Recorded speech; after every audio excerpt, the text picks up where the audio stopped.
이사야서 7장 12절 13절 말씀 봉독합니다. 이사야서 7장 12절 13절 말씀 같이 봉독합니다. 아하스가 이르되 나는 구하지 아니하겠나이다. 나는 여호와를 시험하지 아니하겠나이다 한지라. 이사야가 이르되 다윗의 집이여 원하건대 들을지어다. 너희가 사람을 괴롭히고서 그것을 작은 일로 여겨 또 나의 하나님을 괴롭히려 하느냐. 아멘. 아멘. 오늘 말씀은 남유다의 보존을 보증할 징조를 구하라는 말씀에 대한 아하스 왕의 반응에 대해서 말씀하시는 걸 내용으로 하고 있습니다. 하나님께서 선지자를 보내셔서 내가 남유다를 보존할 것이다 약속을 이제 하셨어요. 그러면서 너가 이거 믿어지지 않으면 징조를 구해봐라. 그러면 내가 징조도 보여주마. 확실하게 구원해 주실 것을 말씀하시는 건데요. 아하스 왕이 거기에 대해서 이제 반응을 합니다. 강력하게 거절을 합니다. 12절 말씀입니다. 근데 아하스가 나는 구하지 아니하겠나이다 라고 했습니다. 여기서 구하지 않는다라고 하는 강한 부정어를 사용해가지고 절대로 구하지 않겠다는 뜻입니다. 그래서 구한다고 하는 것은 기도하는 거거든요. 하나님께 기도해서 하나님 징조를 보여주세요. 이렇게 하라고 했는데 난 기도하지 않겠습니다. 그 말입니다. 이 말은 여호와의 제안을 단호하게 거절하는 것입니다. 아하스는 하나님을 믿지 않고 동맹인 아수르에 의존하기로 마음먹기 때문에 하나님을 믿을 수가 없고 오히려 동맹이 더 든든하다 이겁니다. 동맹이 더 든든하다. 그래서 자기는 안 하겠다 이렇게 말을 한 겁니다. 나는 여호와를 시험하지 아니하겠나이다 하고 했습니다. 이 말도 앞에 있는 문장의 반복인데요. 아주 강하게 싫어한다, 안 하겠다는 뜻입니다. 하나님께 기도하지 않겠다는 것을 강력하게 말하고 있는 것입니다. 내가 왜 하나님께 기도하겠습니까? 그 말입니다. 아하스가 하나님께 한번 징조를 구해봐 하고 이사야 선지자가 말을 하니까요. 내가 왜 하나님께 구해? 나는 안 해.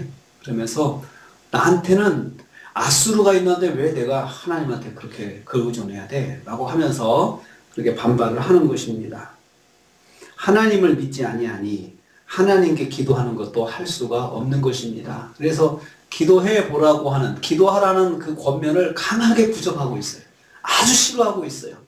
나는 아수르가 있는데 왜 나한테 자꾸 기도하라고 그러는 거야? 라고 하면서 자기가 확실하게 손을 잡고 있는 동맹인 아수르한테 강력하게 의지하고 있기 때문에 그렇게 말을 하고 있는 것입니다. 그러면서 동시에 또 아수르의 눈치도 보는 거죠.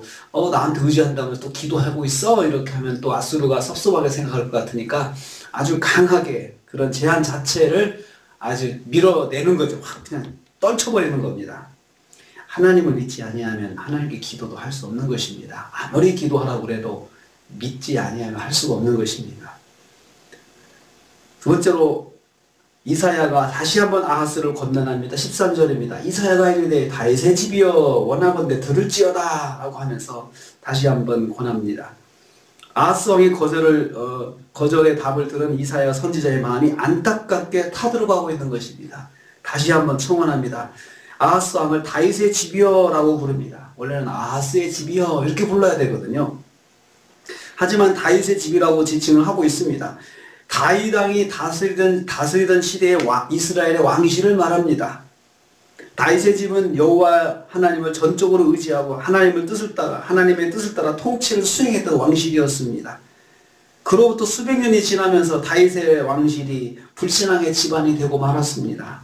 이러한 상황을 일깨우고 한탄하는 것입니다. 아하스의 근본을 다시 한번 생각하게 하는 호칭입니다. 다윗의 집이여 라고 부름으로 해서 우리의 근본이 다윗 왕에 있다고 하는 것을 기억하고 다윗 왕처럼 내가 하면 하나님께서 큰 복을 주실 텐데 이걸 깨닫기를 바라는 것입니다. 이사야가 몇 번 참고 감정을 삼키면서 아하스를 설득하고 있는 것을 보고 있습니다. 사역자는 하나님의 마음을 가지고 하나님의 뜻과 같이 해야 합니다. 하나님의 마음을 이사야가 알기 때문에 아하스한테 그 화를 내지 아니하고 다시 한번 생각해보라고 아하스 왕이여 다시 한번 생각해봐라. 다윗의 집안이고 다윗 왕의 후손이지 않습니까? 하면서 이렇게 설득하고 있습니다. 세 번째로 불신앙은 나의 하나님을 괴롭히는 것입니다 라고 말하고 있습니다. 너희가 나의 하나님을 괴롭히려 하느냐라고 했습니다. 13절 후반부입니다. 괴롭힌다는 말은 곤고하게 하고 진절머리나게 한다는 뜻입니다. 하나님을 매우 피곤하게 만들고 지긋지긋하게 하신다는 것입니다. 하나님은 아하스의 행위를 매우 고통스러운 마음으로 바라보신다는 뜻입니다. 아하스는 하나님의 백성들을 괴롭게 하였습니다. 왕실의 보호를 요청하는 백성들을 고통만 당하게 하였기 때문입니다. 아하스와 그를 따르는 사람들의 불신앙으로 하나님의 백성들이 지긋지긋한 고통을 당하는 삶에 빠지게 한 것입니다. 이런 상황을 만든 아하스를 하나님께서 지긋지긋하게 생각하신다는 거죠. 지긋지긋하게 말도 안 듣는다 하면서 하나님께서 아주 속상해 하신다는 것입니다. 너희가 나의 하나님을 괴롭게 하려느냐, 또 나의 하나님을 그렇게 그 마음을 상하게 만들려고 또 그렇게 말을 하느냐 하면서 책망하면서도 다시 한번 생각해 보라고 권면을 하고 있습니다. 하나님은 불순종을 일관하는 하나님의 백성을 고통스럽게 바라보십니다. 우리도 불순종하면서 하나님의 자녀인데, 구원받은 하나님의 자녀가 하나님 말씀은 순종하지 않고 자꾸 세상적으로 나가고 그러면 하나님께서 마음에 고통스러워 하십니다. 겉면에도 따르지 않으면 지긋지긋하게 생각하신다는 거죠. 아주 그냥 왜 그럴까?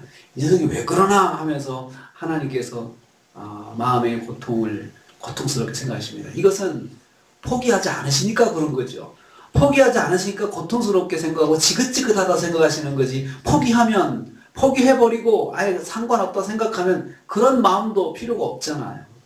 하나님께서는 하나님 백성이 정말 말씀 가운데 살지 않는 것에 대해서 힘들어 하십니다.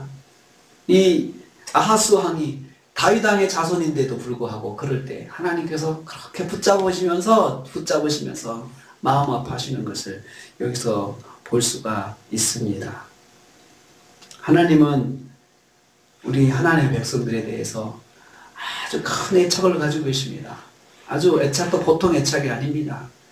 그래서 우리가 실족하면 마음에 힘들어 하십니다. 그리고 권면해 주시고 말씀도 주시고 또 사람 통해서도 또 말씀을 통해서도 깨닫도록 하시고 자꾸 눈을 뜨게 만드시는데 그 말을 따르지 않아 하시면 하나님께서 괴로워하십니다. 한 주간을 삽니다. 우리는 하나님의 절대적인 사랑 가운데 있는 사람들입니다. 성도들입니다. 하나님의 이 사랑 가운데 우리가 사랑을 누리는 방법은 말씀에 순종하는 것입니다. 말씀을 듣고 혹시 넘어졌어도 빨리 일어나고 하나님 말씀으로 돌아오는 것이 하나님을 괴롭게 하지 않는 것입니다. 오늘부터 시작되는 한 주간 동안도 하나님을 기쁘시게 하는 한 주간 되시기를 주님의 이름으로 축복합니다. 주님 감사합니다.